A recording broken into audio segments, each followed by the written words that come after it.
As the number of small boat crossings since Labour came to power surpasses 50,000, we speak to Chris Philp, the Shadow Home Secretary, who's gone to France to find out for himself what's going on. He didn't get very far before somebody pulled a machete on him. We ask him also about his meeting with Vice President J.D. Vance, which hopefully went a bit better.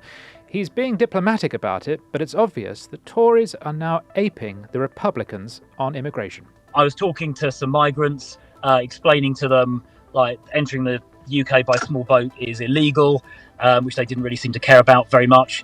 And as we were talking to the migrants, somebody pulled a machete and started waving it around. So we left the camp pretty quickly.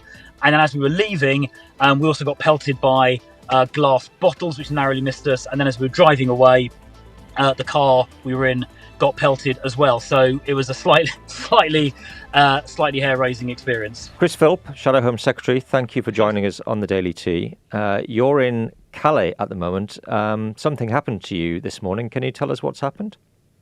Yeah, well, we travelled from Calais to just outside Dunkirk to a place called Vance, where there is a large camp of illegal migrants planning to cross the Channel to the UK. It's about 500 metres or so from where I'm sitting now. We were there about 20 minutes, half an hour ago. I was talking to some migrants, explaining to them entering the UK by small boat is illegal, which they didn't really seem to care about very much. And as we were talking to the migrants, somebody pulled a machete and started waving it around. So we left the camp pretty quickly. And then as we were leaving, we also got pelted by glass bottles, which narrowly missed us. And then as we were driving away, the car we were in got pelted as well. So it was a slightly hair-raising experience. Gosh. And were you able to tell the police what had happened? So we've got a French security officer with us. I assume he'll pass on the relevant details to the French police. But the jungle camp, one of the migrants there referred to it as the Jungle 2. The police, I'm afraid, are not going to be able to find the person in and amongst that camp. Mm. And just tell us why you decided to be there today. Well, obviously, we've seen this enormous surge in small boat crossings. This year so far has been the worst ever, the worst in history. And I wanted to find out, firstly, what the French law enforcement response is. So I was out on the beaches earlier today, including on a beach which saw embarkations just yesterday. And I did not see French police on that beach at all. So the first objective was to just witness for myself the French law enforcement response. And then secondly, I wanted to actually talk directly to the migrants myself to understand why it is they're planning to illegally enter the UK when they are already in France, which is a safe country where, of course, they could claim asylum. And what does the violence that you were shown tell you about those people making the crossings?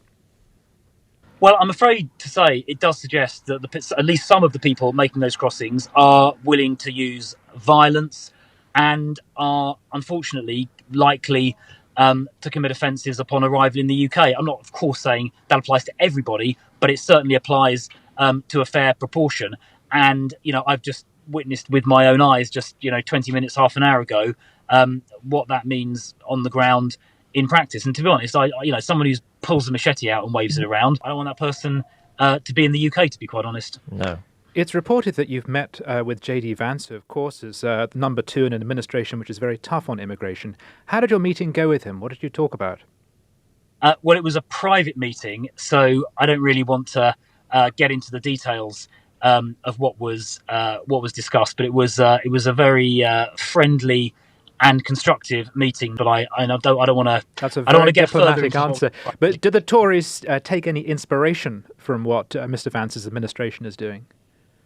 Well, yes, on immigration, because, of course, the American administration since January have succeeded in essentially stopping illegal immigration across the the US-Mexican border, which had been running at extremely high levels. And that shows that with the right political will, it can be done. Now, it takes tough measures to stop illegal immigration.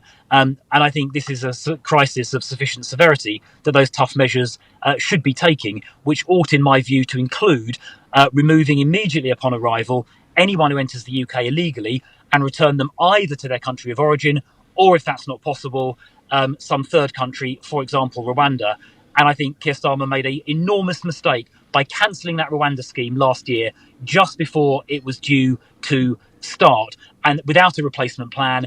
And that, I think, is why we've seen numbers surging this year. Can I just ask, you said that you went to try and speak to migrants about why they're gathering there, why they want to cross. Did you actually manage to speak to any of them before this machete was pulled on you? And if so, what did they say? Yes, well, I was in the middle of a conversation when that happened, but I did manage to speak to a number of migrants, some of which we've got on video, which we can put out later on. But it was things like they've heard about the hotels. They think you do get hotels in the UK, which I think is inappropriate. Frankly, we should be removing illegal immigrants upon arrival and not accommodating them in hotels. That is certainly a pull factor. The ability to work illegally, for companies like Deliveroo, is a pull factor as well. I think those are some of the reasons why they're choosing to leave France and illegally enter the UK, even though, of course, France is safe. France has a well-functioning asylum system. They could quite easily claim asylum right here. And many migrants haven't just passed through France, they've previously been through Italy or Greece as well. How are you? Are you okay? I mean, you've obviously had quite a nasty experience. We had to move pretty sharpish to get out. We had to run essentially to get back to the car, but everyone is safe and we're all okay. Well, that's good to hear. Thank you very much, Chris. Just before you go, can we just ask you? There's a couple of things that are happening on the Home Affairs front back here today. Police using facial recognition cameras has caused a lot of debate. Where do you stand on that issue? Well, I support the use of live facial recognition because it helps catch wanted criminals who would not otherwise be caught. Anyone scanned using the camera who is not wanted for a criminal offence has their image immediately and automatically deleted. So I think that addresses, civil liberties and privacy concerns. And I must say, I do think the Home Secretary has a little bit of a cheek announcing this, because the funding for this initiative and the procurement of the 10 vans was actually a project that I initiated when I was police minister a little over a year ago. So I'm pleased the new administration has finally got around to implementing that plan. Okay. And just lastly, there's been a change today. The government has announced that they are now going to encourage police forces to identify the ethnicity and nationality of suspects in serious crimes. Obviously, after there was the controversy over what happened in Warwickshire, where there were 2 Afghan asylum seekers who were not identified. Is that something you support? Yes, they should be disclosing data about ethnicity, country and nationality as well, but they should also be disclosing immigration status so we can better understand the impact of immigration on crime. So that immigration status needs to be disclosed as well. Okay. Well, Chris Philp, thank you for joining us from Calais. Hope you're okay and hope you get home safely. Great. Thank you. Gordon, why do you think Chris Philp is really in France? Well, it's interesting, isn't it? Clearly, I think the timing-wise, it's because of the Labour, there's bad news for Labour with 50,000 arrivals since Labour came to power.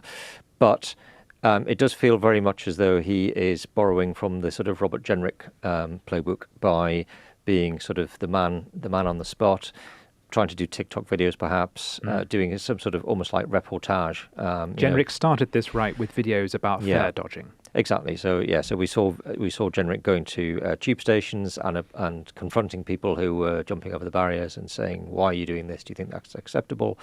He got a lot of praise for that, and I think that we may well see more frontbench Tory politicians doing that, because this is obviously what Reform are very good at, particularly Nigel Farage. We've spoken on this podcast before about the fact that Kemi Badenoch perhaps doesn't do enough of that. That, for example, you had when Labour announced their new 1 in, 1 out policy, or 17 in, 1 out policy, whichever it was. Farage went on a fishing boat in the Channel, and he literally reported from the Channel on migrants being, picked up by Border Force and the French asking if they could have their life jackets back so they could reuse them. So I think this is what's fueled this ultimately. It's starting to feel also like they're almost searching for danger. Yeah. So in the case of Rob Genrich, he chased fare dodgers. That could end in fisticuffs. But here, Philp has actually gone right into the camps. Yes. It's not a massive surprise that it ended in a confrontation. No. It's not a massive surprise that somebody pulled a weapon No, on him. a machete and being pelted with people, I mean, it could happen if the Tories went canvassing in Britain too. Well, they are that unpopular. Yeah. But one certainly hopes he's all right. But you're quite right. I agree. This is clearly a much more aggressive social media strategy. And one should also point out that they have the time to do it. Yeah, exactly. Now being in opposition, the poor old government would say we just don't have the time or resources to make this kind of videos. No, and also it's August. It's the time of year when news tends to be very slow. It's a good time of year for him to be doing something like this and getting attention, as he's proved, because he has done. Interesting also to hear him talking about J.D. Vance, slightly reluctantly, because understandably it was meant to be private. Yes. But he did sort of give a little bit on migration and how they're getting inspired by Trump on migration. Yeah. What did you make of that? It's the natural thing to do. It's possibly one of the most controversial elements of Trump's policy. I mean, by identifying themselves with that, the Tories are very much tying themselves to a certain stance on immigration. But hey, that's the way things are moving. And what Trump has done lays out a model for other countries should they wish to follow. Yeah. This is a country where by the end of his first term, he got migration across the Mexican border right down. It then just went crazy under Biden, partly because the Biden administration sent a message. It was more of a rhetorical flaw than just a policy one, that the border was back open, so lots of people then crossed it. And through a mixture of signals and policy, Trump has managed to reduce that right back down again to a tiny trickle. And he's done that through a number of things. One is the stay in Mexico policy. So you say that rather than crossing the border to make your claim, no, you do that in Mexico and you don't get any further. And you get the Mexicans to do that through bribery. Another policy is saying, we just won't take any refugees. And that's a very cruel and very harsh policy. But my goodness, you compare it to the one in, one out policy with France that we have brilliantly negotiated. That's Trump has worked out this is about numbers. It's not just that people want fewer migrants or legal migrants. They want no migrants. And then the third thing is mass deportations, which he's doing with this kind of citizens' army of ICE agents, which again is controversial because you're taking people who may be here illegally, maybe in America illegally, but they could also be law-abiding. And of course also have been in America for a very long time. And they're a big part of the economy. But Trump is showing that if you take very tough action, you will get brickbats for it. People will attack you for it. But the long-term win is that migration goes down. And that actually has a humanitarian benefit because in the case of the Channel, that crossing is one which risks the lives of people. It's something no one should be doing. Even if they have a legitimate asylum claim or with the best will of the world, they want to come to Britain to enjoy freedom and prosperity, no one should be allowed to make that journey. And if you can dissuade them from doing it, you will save lives. So it's more humane to actually stop those crossings. Yeah, but to what extent do you think could any political party here use some of the techniques that Trump has used, either successfully or in a politically acceptable way? Well, one key difference is the difference in the relationship between America and Mexico and Britain and France. America is clearly the senior partner. It has the money, the economic and diplomatic clout to say what you can and can't do. Whereas we still see ourselves as a partnership of equals, which sometimes it feels the French get more out of than we do. So it's partly things like that, but it's also a different political culture. It's just people are still nervous in this country about being seen to be anti-immigration, whereas Trump is happy just to go for it. Although I think there are some opinion poll figures that show that support for Trump's deportation nation policy is sort of going down.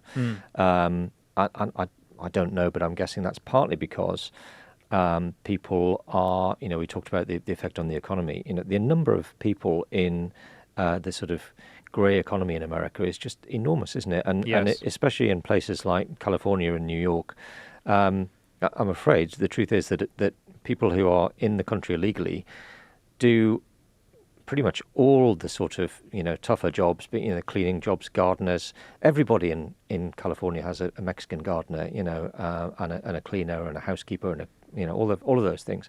Right. So, and if you take all of those people away, then, are Americans going to fill in and come and do those jobs? Probably not. Well, part of the argument is that sector of labour should be regularised. It shouldn't be dependent upon breaking the law to hire those people to do it. So it could be that once you have established order at the border, you then say, and we will take a certain number of people, which is what America always used to do in the past, on visas to work. So it's partly that, but there's also an argument that the presence of this large army of low-skilled, cheap labour who are willing to cross rivers and jungles to work undercuts the wages of Americans who've lived there their whole lives and are not prepared to do that sort of thing. Yeah. So there is an argument that there is a moral downside to it, which is the impact upon the rest of society. Chris Philp did talk a little bit about what he'd discussed with J.D. Vance, i.e. immigration, but he didn't want to talk about much else because he said it was private. But what are we to make of this J.D. Vance visit, Tim? It's very significant because he is the vice president. He might win the next election. Trump presumably will endorse him. The Democrats don't look like they're getting their act together, in which case we could be in for 12 years of Republican governance, 8 of which is this man who is quite young. Yeah. So he represents the coming to age of a generation of conservatives who are different from the ones that came before. He's not just a replay of Thatcher and Reagan. He is not just one of the great thinkers in populist conservatism, he embodies it because of his background, because growing up of the issues with addiction in his family. He's a self-made person. So J.D. Vance is arguably going to pick up from where Trump leaves off, and many people hope will be a little more interested in embedding Trump's ideas into institutions, transforming those institutions, and really remaking America in the image of MAGA. So Vance is a very significant person. He likes Britain. He's been to it many times before. There are people here who he has close personal ties to, like David Lammy, the foreign secretary, so he surprises some people. Yeah, so he's been staying with David Lammy. He is quite friendly with Lammy, isn't he? Despite Lammy having said rude things about the Trump administration in the past. And one thing they have in common is a profound Christian faith. And this is perhaps not appreciated about David Lammy as well. He is a very religious person. He's also very charming, very intelligent, and the two men just get on very well. David Lammy also knows Barack Obama. He's fantastically well connected in the United States. So he likes this country, he knows this country, but Americans also have always seen Britain as like the front line in the global culture war, whether it be issues like Islamification and mass migration or the question of free speech. There is a sense that Britain is the front line in all those battles. And so there's a great interest in the MAGA crowd about what's going on here. People like Charlie Kirk, the young, provocative pundit, has also visited Britain in recent months and spoke at, I think, both Oxford and Cambridge unions. So his trip here makes sense. So it's significant for that reason. But I think the other thing that's not being discussed so much is Vance arrives in Britain at a point at which the right is divided. And I have thought this week of how much this feels like that scene in The Godfather when the different families come together. Yeah. And they all defer to the senior person in the room. So you think about the people who've been meeting J.D. Vance. It's Nigel Farage, Rob Genrich, Chris Philp, Kemi Badenoch. They couldn't make their diaries match. I don't know what that's all about. But either way, these are the different warring factions within conservatism coming together to meet this senior figure from across the pond. I think that's kind of significant. I am not privy to those conversations or what's come out of it, but the big problem in Britain is the right is divided. And the Americans were probably thinking, who's going to win? Yeah. Who's going to win? Should we be talking more to the Conservative Party or should we be talking to the Reform Party? And thus far on this trip, Vance has been speaking to both. And I would just love to know which of those two he thinks is the future of conservatism here. And just remind our audience what happens in The Godfather after that meeting between the five They all get killed. Okay. That's true. No one really wins. But I think that I think has become the interesting image of the week. Is all of these people coming to pay their respects. And of course, as much as all of them, for different reasons, admire him and are emulating his administration's immigration policies, they all hate each other. Yeah. Do you think Vance is as... I don't know, I think he perhaps has an image in this country as for being quite a long way to the right of even Trump. And I think there has been a certain amount of, dare I say it, sort of worry for some people in this country that if he becomes president, America is going to become even more right-wing, perhaps even more isolationist. Is that fair, do you think, or is that just not right? I don't know what that's really even based on. Okay, so it emerged from when he ran for the Senate in Ohio. He made opposition to the Ukrainian war central to his campaign.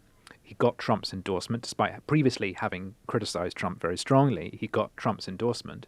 His opposition to Ukraine at that time was partly because he was arguing, look, we're trying to defend Ukraine's borders, but we're not controlling our own borders. And America has a real problem with drugs, which particularly are produced in China, entering America via Southern and Central America. So really for him, it was about a correction of priorities. But this is... I've described him as I say, the embodiment of populism, but at the same time, he is an Ivy League man. He is really a tech bro. He is very cosmopolitan. His family is blended. He's married to an Asian lady. So, as is so often the case with significant political figures, there are grays and shades and nuances there. And fundamentally, he's a smart guy. But which is why I think, is he more right-wing than Trump? I don't think it's a question of being more right-wing. I think it's what the right are hoping is he's more effective than Trump. He's more strategic. He's not just about picking fights, but he's actually about embedding conservative ideas into the system so that America really changes.